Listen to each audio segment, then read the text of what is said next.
Será possível passar 7 minutos na eternidade experimentando o extraordinário? Será possível impactar literalmente milhões de pessoas com a sua experiência além da vida? O caso de hoje é impressionante e foi um dos primeiros a divulgar a experiência de quase morte, onde a pessoa fica no limiar entre o morrer e o viver, sai do corpo e tem experiências impressionantes. E o caso de hoje ocorreu com um escritor chamado William Pealey, um americano lá na década de 20 do século passado. E esse caso tem desdobramentos e repercussões importantes e interessantíssimas. Então vamos ver como é passar os 7 minutos da eternidade com esse autor. E ele começa o seu relato da seguinte maneira. Na verdade, não é bem um relato dele. Esse trecho que eu vou ler aqui foi extraído do tratado Projeciologia, que é o tratado que estuda as experiências fora do corpo e que se inclui aí também as experiências de quase morte. Então o texto começa da seguinte maneira. William, também chamado de Bill Dudley Pealey, escritor e jornalista norte-americano, no início de maio de 1928, estava desde vários dias recolhido, com enorme estoque de provisões, na quietude de um bangalô de sua propriedade em Altadena, Califórnia, com a finalidade exclusiva de escrever um livro.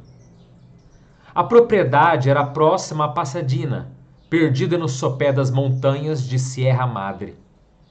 O quarto de dormir, localizado nos fundos da casa, era perfeitamente ventilado com duas imensas janelas, voltadas para as montanhas.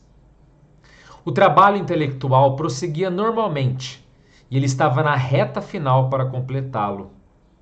Sentia-se mentalmente disposto e fisicamente em forma, escrevendo de 6 a 8 horas por dia, gozando de recreação plena no ar livre. E ali estava ele, sozinho, com exceção de sua cadela chamada Lasca. Uma noite, de um dia igual aos outros, ele se recolheu ao leito lá pelas 10 horas e começou a ler notável estudo sobre etnologia, no caso dele, uma leitura característica de passatempo. Aliás, um belo passatempo erudito, não é mesmo? Próximo à meia-noite, Pealey se sentiu sonolento. Colocou o livro de lado, retirou os óculos e apagou as lâmpadas de cabeceira, seguindo a rotina de centenas de outras noites semelhantes, já desfrutadas na tranquilidade daquele lugar. A cadela Lasca, enrolada no piso, dormia aos pés da cama, o seu lugar favorito.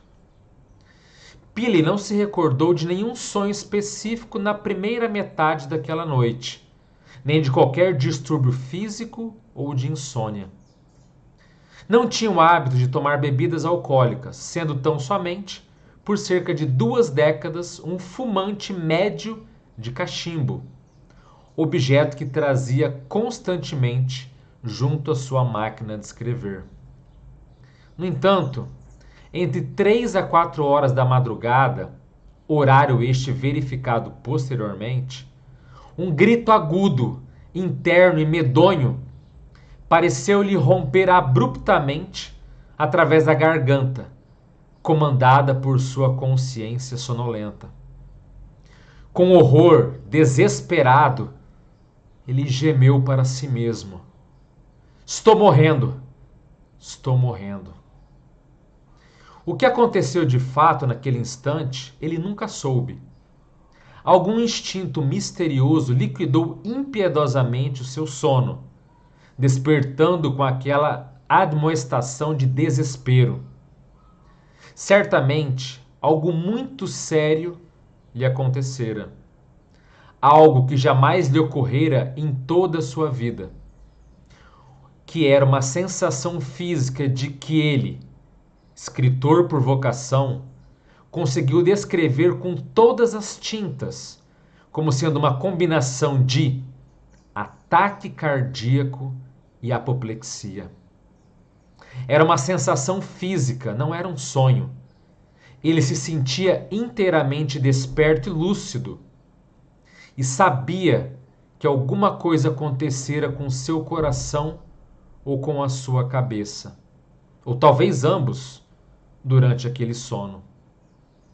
A sua personalidade estava em luta contra forças sobre as quais ele não tinha nenhum controle. Recordava que se deitara no leito, na escuridão no quarto de dormir, no bangalô da Califórnia, quando o fenômeno começara e ele fora tragado pelas profundezas de um espaço azul e frio, com a sensação de mergulho sem fundo, como se respirasse éter de anestesia. Sons estranhos estribulavam em seus ouvidos. Repetidamente, no cérebro, curiosamente, aqueles trambolhões, um pensamento predominava. E era: então isso é a morte? No intervalo entre aquele agudo e o fim de seu mergulho, ele esteve tão suficientemente dono de seus sentidos físicos que chegou a pensar: mas meu corpo morto vai ficar aí, nessa casa isolada, por muitos dias antes que alguém descubra, a menos que Lasca acorde e busque por socorro. Em um certo instante, uma voz calma, clara e amiga disse junto ao seu ouvido: calma, meu velho, não se preocupe, você está bem. Estamos aqui para socorrê-lo. Alguém o socorria. Na verdade, dois seres extrafísicos, quer dizer, pessoas que já faleceram. Uma com uma destra em sua nuca, suportando o seu peso, e outra com o braço passando debaixo de seus joelhos. Então, ele foi segurado ali por baixo. E ele continuava fisicamente fraco, incapaz até mesmo de abrir os seus olhos, mesmo porque uma luz opalina, fulgurante, se difundia de modo singular por toda a parte, no lugar para onde o levaram. Quando Pilley, finalmente, dando conta de si, verificou que havia renascido sobre lindo céu estrado, tipo laje de mármore, e repousava nu perante dois jovens de corpos vigorosos e aparência amigável. Eles estavam vestidos com uniformes que pareciam tecidos feitos em linho branco. Ambos se divertiam discretamente com a sua confusão e seu óbvio vexame. Como é? Sente-se melhor? O mais alto dos dois perguntou. E ele respondeu: sim. Onde estou? Eles trocaram olhares e apenas responderam que não tentasse ver nada nos próximos 7 minutos. Pilley sentiu que sua pergunta não poderia ser mais tola. Ele sabia o que lhe acontecera. Atravessara todas as sensações da morte e surgira em um lugar fascinante onde jamais estivera. E agora usufruía de um novo estado, tanto mental quanto fisicamente, de um êxtase inexprimível. Ele sabia que não estava sonhando. Sentia-se vivo entre muitas outras personalidades intensamente vivas. Levava consigo uma espécie de corpo pessoal para aquele novo ambiente, através do qual estava cônscio da beleza e do encanto ao derredor, que superara de muito todas as descrições já impressas em papel feitas pelo homem. E percebera que conhecia intimamente aquelas duas criaturas e suas experiências fora do corpo se desenvolveram. Ao lado dele havia uma piscina na qual lhe recomendaram que se divertisse. Ao nadar, naquilo que julgou ser água límpida, pareceu-lhe que a própria água lhe dava uma roupa ao seu corpo desnudo. Outros seres extrafísicos surgiram, e ele mantinha a impressão de que havia conhecido cada qual daqueles seres encantadores em alguma oportunidade anterior, pessoalmente e de modo íntimo. Todo o terror e estranheza de antes haviam desaparecido completamente. O término da sua experiência foi tão singular quanto o começo. Ele se sentiu dominado por algo inesperado, uma espécie de redemoinho de vapor azulado, surgido não soube de onde, e alguma coisa estalou em seu corpo. Instantaneamente se sentiu em seu corpo humano, outra vez, sentado na cama plenamente desperto. Notava apenas certa exaustão física, através do tórax e do abdômen, que perdurou por mais alguns minutos. Então ele gritou algo do tipo: "Isso não foi um sonho." Sua voz despertou a cadela, que ainda dormia. De início, o jornalista e escritor relutou muito em escrever e publicar a sua profunda experiência pessoal, pela qual poderia ser tomado a conta de excêntrico ou maníaco. Ele jamais se ocupara de quaisquer pesquisas parapsíquicas, ou seja, que extrapolam o sexto sentido. O fato poderia até mesmo afetar a sua consolidada reputação literária. Contudo, os editores da The American Magazine, ou a revista americana de Nova York, convenceram-lhe e venceram a resistência, e o seu trabalho foi redigido, ainda que sob protesto, e veio a público, como o primeiro artigo no corpo da revista em março de 1929. A tiragem da publicação atingia, naquela época, cerca de 2.225.000 exemplares. Os anunciantes calculavam que cada exemplar era lido no mínimo por 4 pessoas, o que dava uma soma em cerca de 10 milhões de leitores que tiveram acesso à narrativa, sendo que a maioria chegara mesmo a lê-la. Tal fato foi constatado em seguida pela devastadora reação postal, década de 20. Não tinha e-mail, não tinha nenhuma ferramenta atual. Milhares e milhares de missivistas, quer dizer, missivista é quem escreve carta, homens e mulheres, queriam mais esclarecimentos sobre a sua extraordinária experiência. Durante 6 meses, o escritor qualificou, analisou e classificou e respondeu a pletora de cartas.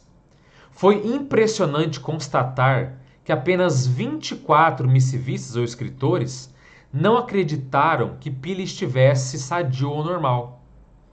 Centenas e centenas de leitores afirmavam que haviam tido experiências similares, experimentando a condição da consciência fora do corpo humano. No entanto, a maioria não tinha coragem de expor as ocorrências, nem mesmo aos seus entes queridos mais chegados, temendo serem taxados de insanos cerebrais. Pili constatou que a maioria dos missivistas tiveram experiências que foram substancialmente idênticas, até mesmo nos detalhes básicos. A revista recebeu 144 sermões endereçados ao público por líderes religiosos sobre a experiência em questão. Quer dizer, até o processo religioso ali mexeu com isso na época. O artigo foi transcrito em um sem número de periódicos, tanto religiosos quanto teológicos, e somente um pastor, entre todos, acusou ele de estar com a alma vendida ao diabo, porque em seu artigo nada mencionara sobre Jesus Cristo. Clássico religioso, né? Tornando-se célebre, de súbito e com o artigo, Pliny tinha consciência de haver, de certo modo estranho, adquirido novos sentidos ou prodigiosas faculdades perceptivas, o que é muito comum se você acompanha aqui no canal, pessoas que após a EQM voltam com certas capacidades sensitivas ou parapsíquicas. Aliás, vou deixar aqui no primeiro link, no primeiro comentário fixado aqui, alguns vídeos impressionantes de casos de EQM, além desse, onde pessoas voltam a ter essas experiências realmente assim muito impactantes. Continuando. Ainda naquele ano de 1929, escreveu o pequeno volume chamado 7 Minutos na Eternidade com as suas consequências. O professor Ernesto Bosano, um incansável pesquisador italiano dos fenômenos anímicos e parapsíquicos, extrasensoriais, aos quais dedicou cerca de 50 anos, fez a história de Pili o caso 4 de uma de suas dezenas de monografias, intitulada Xenoglossia, Mediunidade Poliglota. A editora da Federação Espírita Brasileira lançou o seu livro em português algum tempo após a ocorrência, ou seja, em 1933, no Rio de Janeiro, com a esmerada tradução de Guilom Ribeiro. O prolífico cientista paleobotânico e autor inglês Dr. Robert Krukol fez do relato de Pili o caso número 92 de sua mais significativa obra, intitulada em português O Estudo e a Prática da Projeção Astral, editada em Londres em 1960 e em Nova York em 1966. O caso se inclui na seção do livro dedicada à análise das experiências fora do corpo humano de caráter natural, ou seja, não forçadas. Os fatos sob análise aqui já completaram mais de 7 décadas agora, na reta final do século XX, com os fenômenos da projeciologia, ou seja, a ciência que estuda as experiências fora do corpo humano, especialmente impulsionadas pelas experiências de quase morte, ou também da chamada tanatologia, que é o estudo da morte ou dessomática. Também se inclui aí da psicologia transpessoal e das pesquisas dos sonhos lúcidos, em diversos países através de alentadas pesquisas que desfrutam de profundo interesse por parte dos eminentes cientistas em campos diversos, até mesmo interdisciplinares. As pesquisas das experiências da consciência fora do corpo humano estão hoje entre os principais argumentos que mais contribuem para evidenciar, de modo indiscutível, cientificamente falando, das múltiplas dimensões da vida e dos múltiplos corpos que a consciência possui. E acima de tudo, uma ocorrência é hoje incontestável. Pode-se falar do tema das experiências fora do corpo abertamente, até através dos maiores veículos de comunicação em massa da atualidade, sem se temer a pecha de louco ou de cair no ridículo perante públicos de várias categorias. Os fatos continuam falando por si. As 254 fontes bibliográficas sobre experiências fora do corpo catalogadas pelo professor Ernesto Bosano em 5 décadas passaram para 838 casos que foram minuciosamente analisados pelo Dr. Robert Krukol durante 3 décadas e chegam agora, segundo os arquivos deste autor, foi escrito esse texto por Valdo Vieira, há 5.116 fontes bibliográficas diversas, procedentes de 37 países, em 20 idiomas diferentes, que foram listadas no livro 700 Experimentos da Conscienciologia. Como se observa, tanto a projeciologia, que é a ciência do estudo da saída do corpo lúcida, quanto da ciência da dessomática, ou estudo da morte, se desenvolvem agora em passos firmes. Só ainda não constatou esse fato quem vive distante ou desatualizado quanto às frentes de pesquisas científicas internacionais. Esse texto aqui, se você tiver curiosidade, está no capítulo 496 do Tratado de Projeciologia, que fala da ciência da saída do corpo, da experiência fora do corpo lúcida. E veja, você é o tipo de pessoa que ainda se sente constrangido, envergonhado de falar de experiências de quase morte ou de experiências fora do corpo?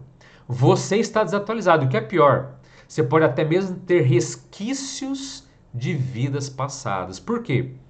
Se num passado não muito distante você falasse que você saiu do corpo, que você comprovou a vida após a morte, que você encontrou com seres falecidos, os seres extrafísicos, que você esteve em outras dimensões, que você desfrutou de uma paz indescritível, de um amor assim avassalador, como foi o caso dele, poderiam dizer que você é louco, que você é um bruxo, que você é um feiticeiro, que você é alguém aliado ao diabo e iam te matar, te torturar. Se você não fugisse, você seria realmente aniquilado naquela existência, naquela vida. E muitas pessoas sensitivas ou parapsíquicas que passaram por experiências assim, que abriram o bico, que foram descobertas, foram torturadas, foram queimadas, foram enforcadas, foram para a guilhotina e tudo que é de pior. E muitas dessas pessoas hoje, quando têm as suas experiências, por ter aquele instinto de dizer, opa, eu abri a boca no passado e morri, sofri, e foi terrível para mim. Nessa vida agora o quê? Vou ficar caladinho, não vou falar nada. O próprio Pillin passou para a experiência, contou para os seus editores, e a revista que convenceu ele, ó, e ele sob protesto escreveu, mas ó, eu não quero falar sobre isso. Até que ponto você, que fica aí constrangido, temendo o que está se passando com você, temendo ser ridicularizado, temendo ser rejeitado pela sua família, muitas pessoas, nem mesmo seus, como foi dito nas cartas ali, nem para os seus parentes mais próximos, seus entes queridos mais chegados, as pessoas têm coragem de falar. E se chamarem um psiquiatra, e se me levarem para o sanatório, e se isso é tanto medo, é tanto se, que a pessoa prefere ficar calada. Mas eu vou dizer uma coisa para você, se atualiza. Sabe por quê? Não só nesse canal, como em diversos outros ao redor do mundo, as pessoas estão abrindo a boca, estão falando das suas experiências. E há uma aceitação muito séria. Eu já falei aqui, fala para quem pergunta para mim pessoalmente. Eu não comento muito esses assuntos porque eu respeito. Eu vejo que quando a pessoa não tem interesse, eu não falo nada disso. Mas se a pessoa vem falar, eu falo, eu converso. Eu não tenho vergonha. Se alguém fala, eu abro o meu jogo, falo tudo que a pessoa quiser, se ela tiver interesse no assunto. E as pessoas hoje, mesmo aqueles que não se interessam, se você falar, elas ficam assim, mas você não é mais taxado, porque o mundo está diferente. Melhor em alguns aspectos e pior em outros, mas de uma forma geral evoluímos, crescemos. E o fenômeno, como se vê aqui no final do texto, ele é universal. Ele acontece em todos os países, com todos os idiomas, com todos os gêneros, com todas as culturas, com todas as classes sociais. É um fenômeno universal ou universalista. Pessoas, como já foi relatado aqui no próprio canal, desde crianças até de recém-nascidos, por incrível que pareça, vou deixar aqui também alguns links para você ver, até recém-nascidos tiveram memórias que ficaram gravadas durante sua fase adulta. De experiência onde se viu até o próprio parto. Ele viu de fora do corpo acontecendo, até ajudando.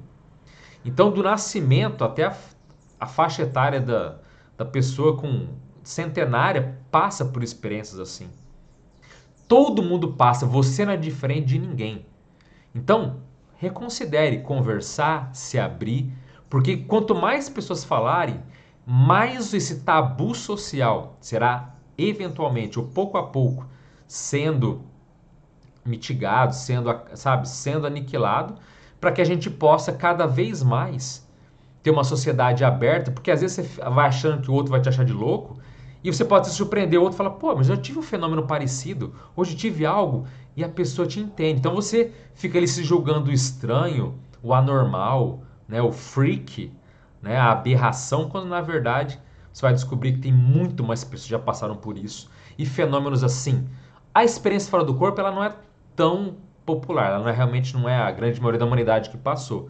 Mas fenômeno de clareaudiência, quer dizer, de ouvir vozes, de ter clarividência, de ouvir, né, de ver imagens, ou ver seres, ou energias, ou mesmo de paralisia do som, tem muitos fenômenos aí que a maioria das pessoas já passou, mas não fala porque não entende, ou porque tem medo de ser taxado, medo de ser perseguido, ou medo que a própria religião, que é, querendo ou não, uma grande repressora, é muito rígida, porque fala que não existe e qualquer coisa está errado. Então, há uma certa repressão social que vem de séculos, mas que todos nós podemos superar, nos libertarmos dessas amarras e podermos sermos quem nós somos, falando a nossa realidade, o nosso meio e também podendo contribuir com as experiências e com aquilo que os outros veem.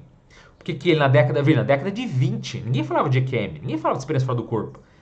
Ele publica lá nos Estados Unidos e tem uma enxurrada de cartas, uma avalanche de pessoas falando que já tiveram, mas que não contam para ninguém, mas que puderam se abrir, falar com ele, querer saber mais. Então, é um assunto que desperta interesse e eu espero que você possa também aprofundar, porque o fenômeno, ele não é só uma vivência, ele faz você crescer, ele expande a sua consciência. Tanto aqui na sua tela, quanto no primeiro link da descrição, como eu falei, eu vou colocar alguns links de vídeos interessantes para você ver, que vão despertar e aguçar e expandir a sua consciência de um modo maior. Porque nesse canal não tem só relato não, tem vídeos que falam de esclarecimento, de conhecimentos que vão te ajudar demais a crescer e a ser uma consciência cada vez melhor, se evoluir, obviamente, se você quiser. Então é isso, eu fico por aqui. Desejo um forte abraço a todos, as melhores energias para você e até a próxima. Valeu!